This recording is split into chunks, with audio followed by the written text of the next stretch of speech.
Hey, Facebook.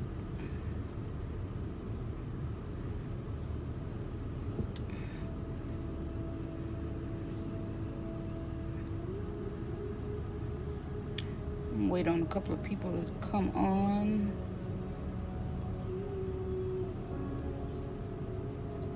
Hope you guys are having a great day.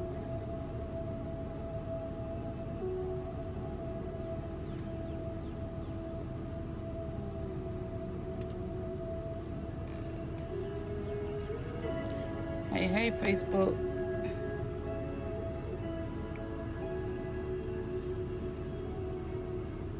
I'm waiting on a couple of people to come on. I just want to share something with you guys on today. I know I said I was going to do a teaching about women, knowing who we are and things like that. Hey, Apostle Bell. But I just want to share something with you guys on today for women. The power and value of knowing who you are. I know I said I was going to do a Titus 2 teaching. I have all my information here that I was going to teach on. But then the Lord said, do they know their value? Do they know what they're worth? Because you can't give somebody something that they don't know or have an idea of what they're worth. So it's hard to teach someone something that is closed-minded or that is not open to the concept of receiving something new to be different. And when I looked up value is the regard to something that is held to be deserved, the importance of worth, usefulness of something, your support, your worth, usefulness, advantage, the benefit, the gain, profit. And then I looked up the word power. The ability to do something or act in a particular way, especially as a fact of quality. You have monetary value, you have power, you have those things that go together, because if you give your power to someone else, it makes you weak. We look at all these women that are walking in power today, black, white, Chinese, whatever it may be. You have different cultures that are walking in the realm of power.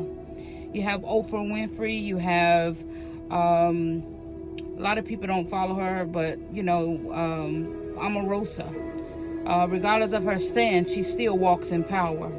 When you look at Michelle Obama, she walks in power.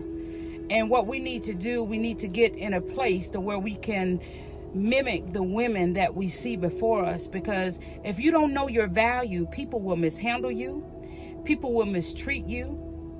And I have a little thing here, and I'm gonna just go through it briefly. In Ephesians 2:20, and are all built upon the foundation of the apostle and the prophets, Jesus Christ himself being of a chief cornerstone. We were made in the image of God. We are all beautiful. We all have a value, and we all have power.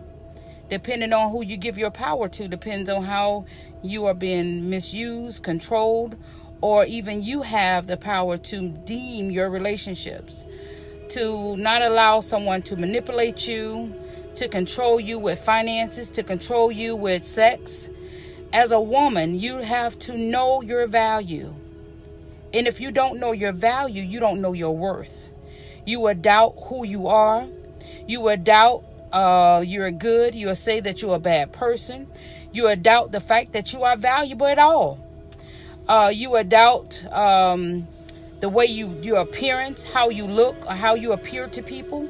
You will become a person that will try to get into the in crowd, that will try to be in cliques and circles, because you will try to fit in. When you know your value, you don't have to fit into anybody's circle. You don't have to fit into somebody else's mold to what they think that you should be. Because when you know your value, you know that you're beautiful. You know you're valuable. You were created as beloved Christ in the same image. We all know these things as our vision, as we see. I tell people all the time. People say, oh, you're so pretty, you're so beautiful. And I say, thank you. But when I see me in the mirror, what do I see? Because my vision and your vision is two different things. When you allow someone to take your value away from you, it's hard for you to determine who you are. You have to now go back and look in the mirror and say, I am who God says that I am. But who is that? Who is Monique? Who is the woman that I'm looking at in the mirror that everybody think has a pretty face? They don't know if I'm broken. They don't know what I'm going through. They don't know what I'm dealing with. They don't know the stress and frustrations that life have dealt me. They don't know the storms nor the situations that I've been through in my life. All they see is a pretty face. And we as women, we dress ourselves up. We look the part. We act the part. We talk the part. But yet we're broken. We're dealing with self-esteem issues, emotional issues, things that we don't want to let go, people we don't want to let go. Even when God said walk away, we will still stay because of our hearts. So at the end of the day, what's your value? Do you know who you are? If you're at all like me, do you need a reminder? Helpful verses, Bible verses will tell you who you are. I tell myself I am beautiful. So when a man comes along and tell me that, I already know. Thank you. I tell my daughters that. My daughter, when she was coming up, how pretty she was. So somebody else didn't come along and steal her innocence to tell her how pretty she was or how fine she was, because that's what young girls do. They look for the acceptance of others. But you are altogether beautiful, my darling. There is no flaw in you. Solomon 4:7. She was clothed with strength and dignity. She can laugh at all the days to come. Proverbs 31:25. You will be crowned with the splendor of the Lord's hand. My royal diamond is on your hand of your God. In Isaiah 62:3. My beloved, speak and said unto me, arise, my darling, my beautiful one, and come with me. Songs 2:10. She opens her mouth with wisdom, and the teaching and the kindness on her tongue. Proverbs 31:32. Do you know your value? Those who look at him are radiant, and in their faces shall never be ashamed. Songs 34:5. You were made in all these delicate inner parts of my body. I was made in the image of Christ. All together, knitted together. From my mother's womb. My workmanship is marvelous. Because I'm a masterpiece of God. It tells me that in Ephesians 2:10. I am valuable. You are valuable. When you know your value, people can't come along and snatch your identity. It's so much identity theft going on in the church and the body of Christ today because we don't know who we are as women. I don't care how much Obama talked, how much Obama preached, how much Obama did whatever Obama had to do. But you better believe when he opened his mouth, his wife came out. Because behind every good man is a good woman that will push and encourage her because she knows her value. She's not intimidated by another woman.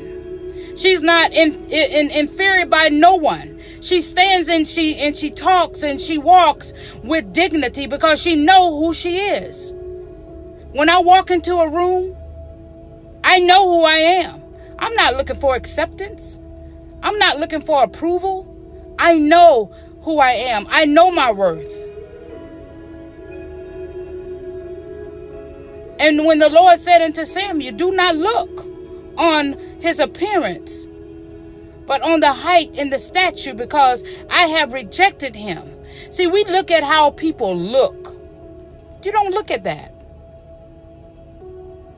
When he went to Jesse's house, he looked at David like, this ratchet thing is what you called to be king? He said, you look on the outside. I look at the heart. What do you see? What's on the inside of your heart?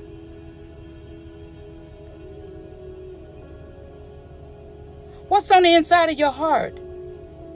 Knowing who you are somehow changes our faces.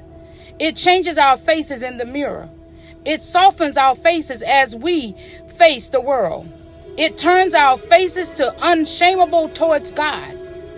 May we not forget and remember who we are. For the fact of the matter is, we are more daughters than anything else. No other name given to us stands more prominent than that name, a daughter. We are God's daughters. No other title we carry will suppress that one. No other calling is greater than we are chosen. We are valuable, beautiful, and secure women. We are in Christ. We are powerful in him and beautiful because he is. He is everything that we can think of, everything that we want to become. Because at the end of the day, he's our creator. He knows us. He created us. And what the enemy don't want you to know is who you are. And the more power you give the enemy, the more he will push up against you to make you think, to make you think that you were not called for this journey. See, we're on the battlefield. He said, I will fight your battles, and vengeance is not ours. It belongs to God. Let him fight for you. You don't have to worry about the naysayers talking. Let them talk. Let them walk if they want to walk away. Don't hold on to something that was not meant to be held on to. Because at the end of the day, the only thing that matters is you know your value as a woman. Because even in Titus 2, it teaches us how to carry yourself, how to conduct yourself as a woman. And there's a difference between girls versus women. See, a boy is attracted to a girl and a man is attracted to a woman. But when you know who you are and confident, that is going to draw the man. See, you can't be found if you don't hide. You can't be found. And if you hide yourself in God, and if that man seek you long enough, he will know exactly where to go to find you. He don't have to go to the mall. He don't have to go to the club. He don't have to go anywhere else but in God. Because when he puts his faith and his hope in God and know that his wife is on the way, there is nothing else that will keep him from seeking you. Because God will say, I have someone in mind for you and I'm going to release her. But you have to go to God's first. See, a lot of times these women that don't know their value, they give their numbers to men. They seek after men. They run behind men. They want to be seen and noticed by a man. See, when a woman knows her value, she don't have to do that, because at the end of the day, she knows who she is. And if she run long enough, that man will run behind her. And I will be so far ahead to where he will have to catch me. I'm not going to slow down and make it easy for him to try to catch me, because the one that catch me may not be the one that God has for me. Stop settling for something that looked the part. Because just like we can dress up our dysfunctions, we men can dress up themselves as well. And when you meet a man, what you do, you're meeting the imposter. You're meeting the representative. You're meeting that one person that is in place to knock you off track, to distract you from taking you from where God is trying to send you. And at the end of the day, if you don't have yourself together and you know your value or you know your worth, can nobody come and do that. Because you can recognize a snake. I don't care how covered up he is. I was walking down the Moncrief. We had a party in my grandmother's field. And out of all the holes in the fence, there was a piece that was coming loose. And then the circle part, as I was walking down, I seen a snake sticking out the front of it. Now, if you're walking, you're not going to be so focused on what's going on the gate. But I turned around and went back and got someone else to look at it. And he tried to tell me it was a certain kind of snake. I wasn't trying to figure out what kind it was because it was a snake. One thing about a snake, no matter your title, your creed, whatever, you're still a snake. And I don't care. There's no good snakes, no bad snake. A snake is a snake. Because at the end of the day, it will still bite you. In the force of defense. So there's no good guys and no bad guys and putting everybody together. What God has for me, that's what I want. Because I can't determine what's good for me. I can't decipher the good, the bad, and the ugly when I look at a man. So if I know that I'm in right standing and in the right position where God has for me, then I know when God sends this thing along, he's going to give me nuggets because he's dropping breadcrumbs along the way to where when this thing comes, I'm going to know because he's already given me a word. He's already given me signs on what to look for. He's already told me what to wear and what to have on. So when this man comes, he's going to know me because God has already distinguished me between all the others because I will be unique in his eyes and so will he in mine. But that's when you know your value. That's when you know who you are. When you go from, they say, boys to men. But you have some men out here that still act like boys, that have not yet grew up because they want to play the field. They want more. I told a friend this today. It's like you're full, but you still require or desire more. That's a sign of gluttony. Because if God has already given you what you prayed for, what you asked for, why are you seeking other things? Why are you going after something when God has given you everything your heart desire? When God has given you that woman that prepares and that cooks and that take care of your needs, but yet and still you will go out and seek for another. And then the thing that they're seeking is garbage. It's trash. It's something that will come in and tear up your house. So why would you go after this very thing if this person is not doing what you want them to do or they're doing too much? Well, it's your responsibility to tell them, hey, I need you to ease up. Hey, I need you to go in harder. Hey, I need this and I need that. See, you can't lead a woman if you're not communicating with her. Because, see, we as women, we need leaders. Because the Bible says the man is the head of the house and the woman is to follow the head. So if the head is not in order, then what am I to follow? What is going to lead me? Because you don't have communication. You can't even communicate 3 words. Hey, it's not working. Hey, I'm going out of town. Hey, this is not going to do. Hey, I need more of this. Hey, can you do this? At the end of the day, we need to get it together as women. Because I don't care what you have going on. I don't care what you're doing. Know your value. Know your worth. Because my worth I'm priceless. I've been through so many storms in my life. Trials will come. But what is the lesson? What is God trying to teach me in the midst of my trials and tribulations?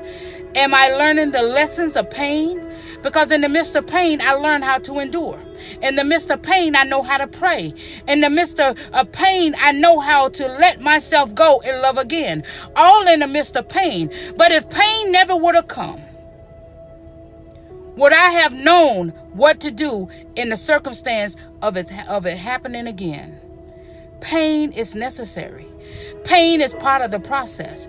Pain has to come in order for you to get to the next level. Because at the end of the day, I have to love like I've never been hurt before. I have to dance as if no one's watching. And I have to still let go of the very thing that hurt me and love it at the same time. See, a lot of times we don't want to let go. You cannot get something new with a closed fist. In order for you to get something new, you have to open up. You have to let go. Because if God has given me the strength to still handle the battle, he wouldn't give me options to deal with what's coming next. Because he's only going to give me more than I can bear. And when it get to a place to where I can't handle it anymore, he'll take it from me. Because he said, I will fight your battles. And if this is a hard thing for me to deal with, a hard thing for me to battle with, guess what? He's going to take control. He's going to take over. Because at the end of the day, I don't belong to me. I have work to do. I have a will to do the will of my Father. For God I live, for God I die. Because I come to realize my purpose on earth is to serve him. I am a servant. I don't care about titles. I don't care about what you do, what you don't do. All I worry about is what the Father is telling me to do and how to pursue. How to pursue my enemies. And a lot of times, he doesn't give you instructions. He tells you to go.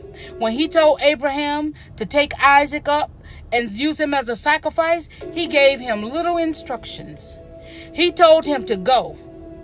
And a lot of times we don't want to go. We buck. We go against. We run the opposite direction. We turn into Jonah. We don't want to go where God sends us. But in the midst of us being disobedient, how many people's lives are affected? How many people's lives are affected by our bad decision making? Because God will stir up and shake up everything around you when you're not obedient to his word. And as Abraham began to take Isaac and go on the journey, he gathered everything he needed. And I believe spiritually that as he began to take on the assignment that God has given him, knowing that this is my only son that you promised, that his sacrifice was being released out of his obedience. So in the midst of them getting to the same place at the same time, can you imagine how hard it could have been for him to raise the knife to sacrifice his son? That it took him so long to get, that he didn't even believe that it was going to happen. But God came through on his word, because he is a man that he shall not lie. And everything that comes from his mouth shall manifest. But as he began to go and walk in obedience and to do the will of God, the sacrifice was on the way too. So as he told him, go, I will tell you where, when, where, and how once you take on the assignment. And when we give God a yes, when we give God that sure thing to say, yes, Father, I will do your will. I will go where you want me to go. I won't stop. I won't let nothing get in my way, because I know who you called me to be. And Father, at the end of the day, I am here for your working and not my own, because I am a servant of God. So as I begin to go and sacrifice the things in my life, whether it's Facebook, whether it's the TV, whether it's sodas, whether it's different foods or smoking or whatever it may be, God, I will begin to take the sacrifice and begin to kill it. Because I've learned, even in nature, some things cannot live until some things die. When you look at the fish, when they're brushed up against the shores, the birds come along to eat those. And even when the birds fall out of the sky, something comes along and eat that. So even in the midst of death, when things are falling dead, something else comes along, and that dead thing will give something else life. So as you begin to go through and you begin to kill the very things in your life that God is trying to take away from you, when you begin to kill those things, only new things then will be able to be birthed. Will be able to keep living, will be able to thrive on those dead things. Because I had to learn for killing things in my life. From every dead situation in my life, I had to learn how to keep pushing. I had to learn how to maneuver. I had to learn the tricks and the schemes of the enemy, and be able to go through, because God had a strategy for my life. But I couldn't figure it out. He said, go. He was my navigation. I didn't know that I was going to stop. I didn't know what direction I was going in. But when I got off track, the navigation said, turn around. Rerouting. Even when I lost signal, when I didn't know God and I didn't want to know him because of the obstacles that had come my way, and I wanted to forget who he was. Even in the buffering time of my life, God stuck with me. He said, rerouting. I'm rerouting you to another direction. I'm taking you to another place, because the way that you're heading, you're going to end up in a wrong place. You're going to end up in a place of self-destruction. So I'm going to reroute you. And while I'm driving and while I'm going, I don't know where I'm going to. I'm following my navigation. I'm allowing God to lead me in the place where I need to go. And even when my navigation lose signal, and just because I'm driving, and sometimes as you're driving and it's miles in between where they told you to get off on into your next destination, it's silent. Sometimes God is silent in our life. Doesn't mean he's not there. Because in his word, he said, I will never leave nor forsake you. I'm here. He may not be talking. But are you still enough to know when he's speaking? We have to get ourselves into position to know that God is who he says he is. We have to know our place and our position and our role in life. Women, you cannot go before a man. Know your place. Know your role and know your position. Because you can't teach man up and woman down if they don't know where they're going. If they don't know the value and the power that they possess. Because you can man up all day, and if you don't know how to lead a family, because a lot of times men have not grown up with men in the household, so they don't know how to lead. They haven't had any role models along the way to teach them how to be a man or to teach them how to be a husband. And even in the midst of women manning down, when you've been so independent for so long, now God has sent you a man along the way. Do you know how to relinquish the responsibilities? Do you know how to give up and walk away from being independent? Do you know how to give the power back to the man?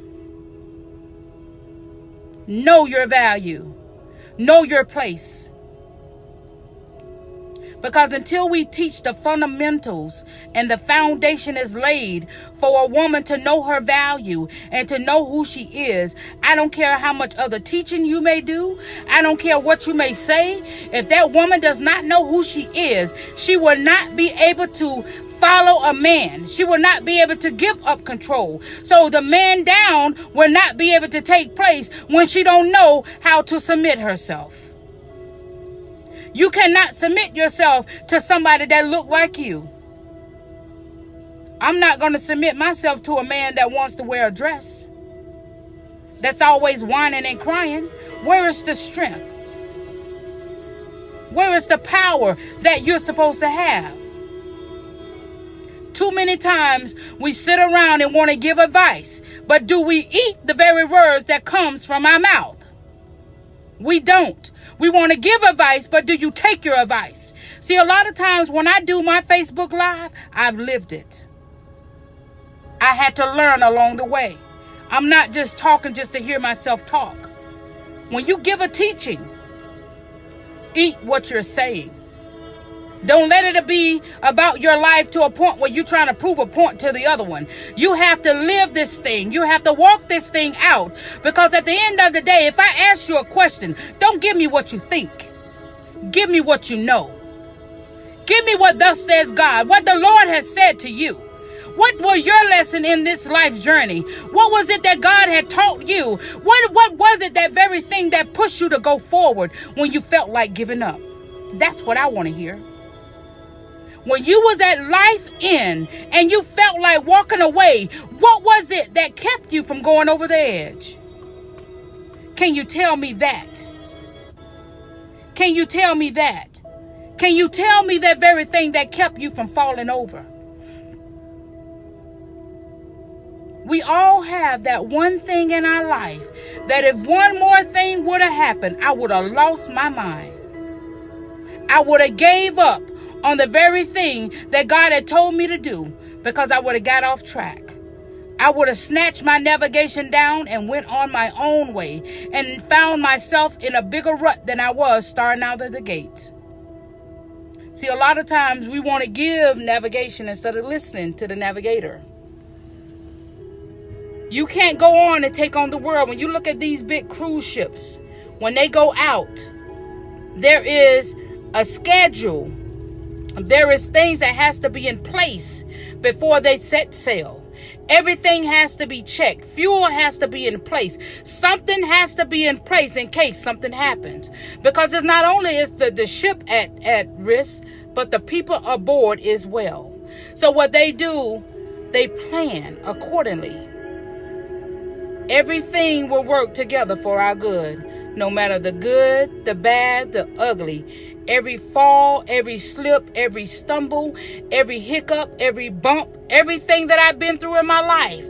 God said all these things will work together for my good. So no matter what you say about me, no matter how you talk about me, no matter who you try to make me look bad in front of, God said all these things will work together for Monique's good. Because at the end of the day, I am anointed for this job. I have a CEO that I listen to, that I have to prepare for. His name is Jesus. Because if I don't maintain my sanity, and if I give off the wrong impression to someone else, they may look at me and say, I thought she was a woman of God. I'm human just like you.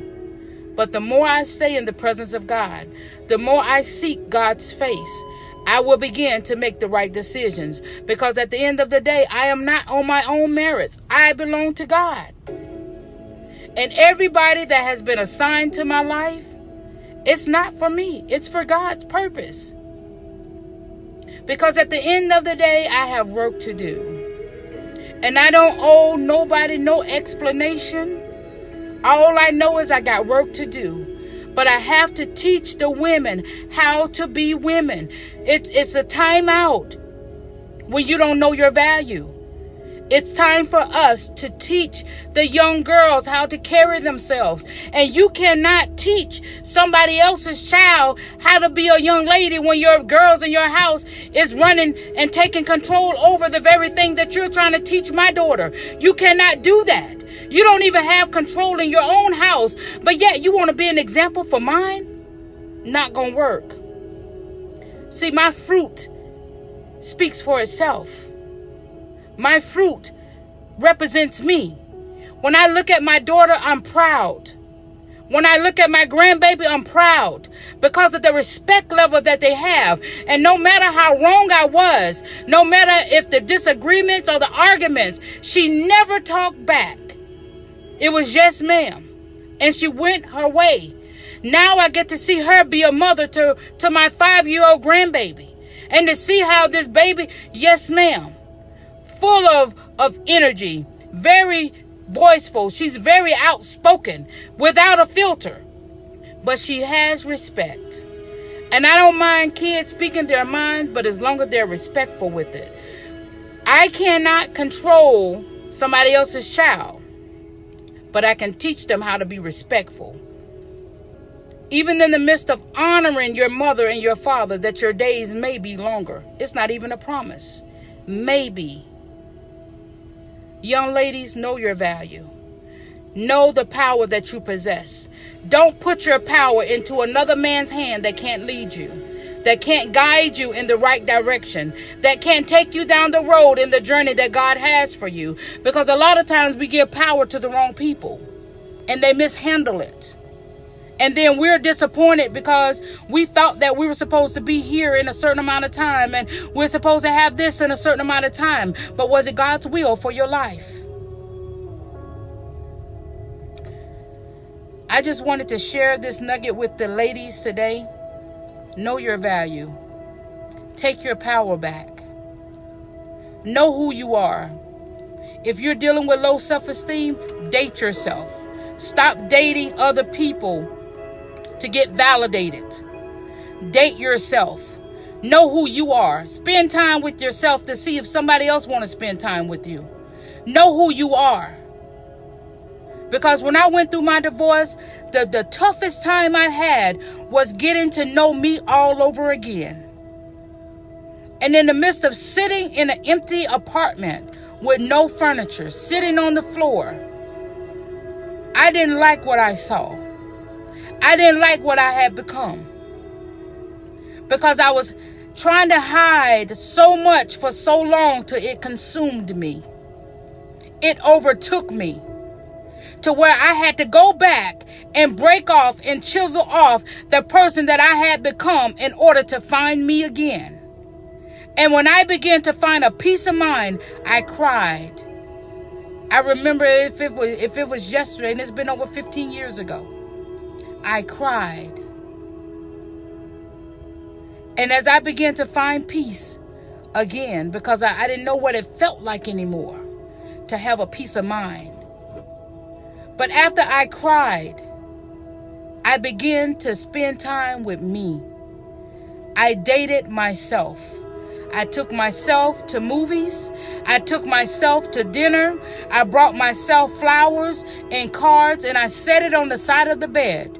Because when God had given me someone else to take that place, it won't be so hungry for something or yearning for something that I wanted so to where I was thirsty, and then I began to compromise for it. When I look at married couples, I'm honored to see the value of that woman. When she walks with confidence, when she dresses with confidence, and she knows who she is, it makes me feel proud. That's a woman. See, the Bible says a man that finds a wife finds a good thing and obtain a favor. See, when a woman knows who she is and that man begins to look, it's certain qualities that you have that he would recognize. But don't slow down so he can catch you. Run as fast as you can. Because you don't want to make it easy for him. Because if he loves you, he's going to chase you. He's going to run after you. He's going to come and find you. But I just want to leave that with you guys today. You guys be blessed. I love you. Like and share the video so other women will be able to be inspired and encouraged to begin to find out their identity, to begin the healing process of their life so they'll know who they are. They'll know what their purpose is in life. And they then too can begin to take the power back that they have, because we are powerful. We are powerful beings. We are a walking machine. We're the only ones in this earth that can produce. We can produce. We have the power to produce life. Our bodies are living, functioning machines. We produce life. So how can I help produce life when I'm dead on the inside? When I don't know who I am and I'm living in a place of depression. I'm living in a place of low self-esteem or in a place of just being deprived of my knowing my value. Come on, women. I'm with you 100%. I get inboxes all the time from young ladies that are at that point. I don't know what to do. I don't know where to go. Can you help me? Yes, my sister, I can help you. And it's one thing with putting on a conference to talk about things, but what are you doing? Everything I do is free will. I don't ask for offering. I never have. I don't want anything because God rewards me every day. I've never asked for an offering. But when I see people, they got their PayPal and their Cash App and all this stuff up, you can't give a word.